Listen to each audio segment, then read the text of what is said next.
Looking like a total noob in the training park is every skier's worst dream. These 10 tips will make sure you never become that local Jerry, and I'm gonna run through them for you right meow. Right meow.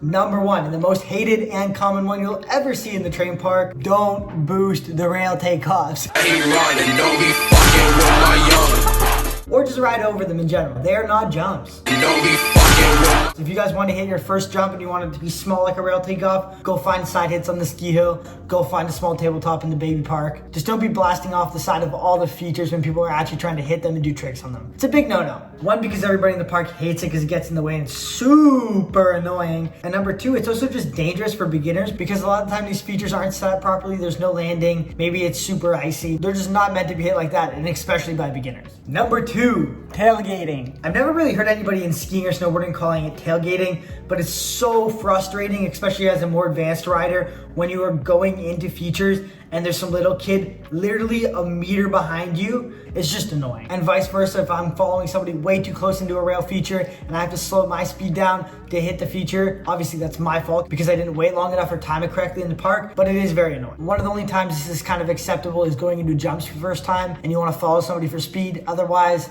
just stay away from it. Number 3, throwing and breaking your gear in anger. Whew. And believe it or not, there are people that do this. I don't know who's paying for the ski equipment, but if I did that growing up, my parents would be pissed. And honestly, you just don't want to be known as that guy. Now, the only time people are really frustrated enough to actually break things like ski poles, you can't really break skis like on purpose very easily, but people do snap their ski poles all the time or throw their helmet, throw their gear. It's when they're hiking a rail feature and they've been trying to do something for a long time. They're very frustrated. Maybe they've just had a big fall on the jump and they're a little hurt and they're just pissed off and they throw their stuff, or they mess up a contest run that they're taking super seriously. Guys, I get it. I have done it before, but we're just better than that, okay? On to number 4. It's standing in front of the shot. So speaking on behalf of the guys that are trying to film social media content all the time on the hill, which honestly, sometimes is a huge pain in the ass trying to get Instagram clips, YouTube clips, TikTok clips, whatever, especially when I'm training for myself for upcoming contests like World Cups and stuff like that.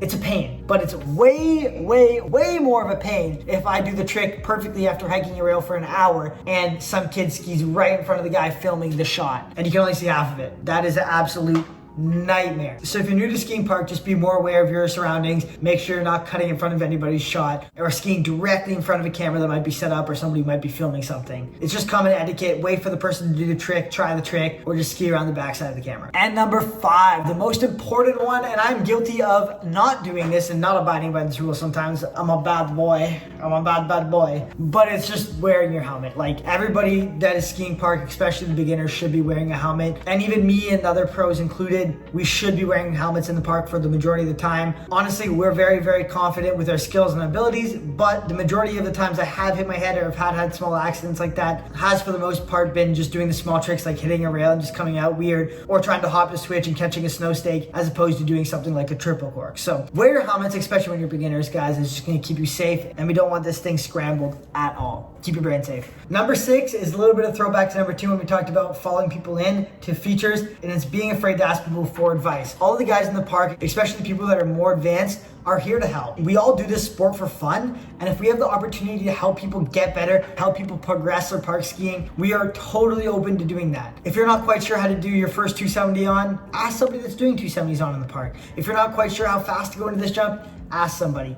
If it's a new rail feature that you haven't hit before, maybe it's like a down, flat down, and you're not sure what the kink's gonna feel like or how to approach it, ask somebody. Not enough people ask for help in this day and age. One thing I would say is just don't butt into people's conversations and be super rude about it. Ask nicely, everybody's gonna help you out. And if you are too shy to ask a random stranger in the park, I have the perfect thing for you, slopeacademy.com. It's an online coaching community I run with a bunch of other pro skiers, where we're in the Discord community with you guys, helping you out every single day of the week, giving personalized video feedback on tricks you're doing, breaking them down, showing you how to fix it, live coaching Q&As, teach you about sponsorships, social media, workout programs, literally all the ins and outs of freestyle skiing, so you don't get stuck along your journey. We're here for you. And we also have trick tutorials as well, because everybody loves trick tutorials. If you want to check it out, the link is down below in my bio. There's a free trial, no risk at all for you guys. Come try it out, see if online coaching's for you. Number 7. Okay, chilling on the knuckle or in the landings of jumps. Big no-no. Big no-no. The worst possible thing that you could be doing is standing in the middle of the jump. Most people aren't dumb enough to do that. However, it does happen a lot. I think we can all agree that we know not to do that. What I'd like to talk about here is more just piling piling up on the knuckles of the jumps. There's some parks you go to and it's a bunch of friends, which is totally okay, but it's also sometimes a bunch of little kids, like first time in the park, like maybe you, that are standing on the corner of the knuckle trying to watch skiers hit the jump, which is fine. However, they're way too close to the middle of the jump. Let's say the jump's this wide, you should be here. You should be within 2 feet of the edge of the knuckle, not like 6-7 feet where somebody could do a carving trick and easily hit you. And then for the landing and jumps, if you do fall on a jump, make sure you have somebody that can close off the jump for you. Once you get back up, get out of the way of the landing, walk back up to the knuckle, make sure no one's going, and then go get your stuff. Everybody falls and tries to get their stuff right away, and they're still in the landing and people can't see you, and they're just gonna land on you. Number 8, I feel like this is common sense, but I see it all the time. And when I work park staff, I saw so many kids get injured each night because of this. They don't scope the features before they go hit it. They don't even see what's on the other side. And I personally can be guilty of this. I go to a new park, I just start hitting all the features without seeing what they are. And sometimes I get really surprised. I hit a big down rail and all of a sudden there's like a donkey dick at the end and I just get launched to my side or my face. It's generally just a really good rule of thumb to go look at every feature that you're gonna hit in the park before you actually go hit them. Just be careful, check out the park, inspect everything first. It's gonna make it a lot safer for you guys. Number 9 is a given, however, it happens all the time. Don't snake people. Don't be that guy or girl that's cutting in front of everybody waiting to hit a feature in the park. A lot of the better features or the more popular, easier features are gonna have lines. Maybe it's a jump, maybe it's the only good jump of the park. There's gonna be lines of people waiting to hit it. It's just rude and people aren't gonna like you. And I really hope that one is obvious for you guys. And number 10, just good etiquette. If you see somebody fall in front of you, close the feature. Go ride down to the knuckle, make sure they're okay. If they need ski patrol, go talk to ski patrol. Flag them down, say, hey, homie over there just got bodied, whether it's one of your homies or just some random person in the park, always try to help them out and just make sure they're okay.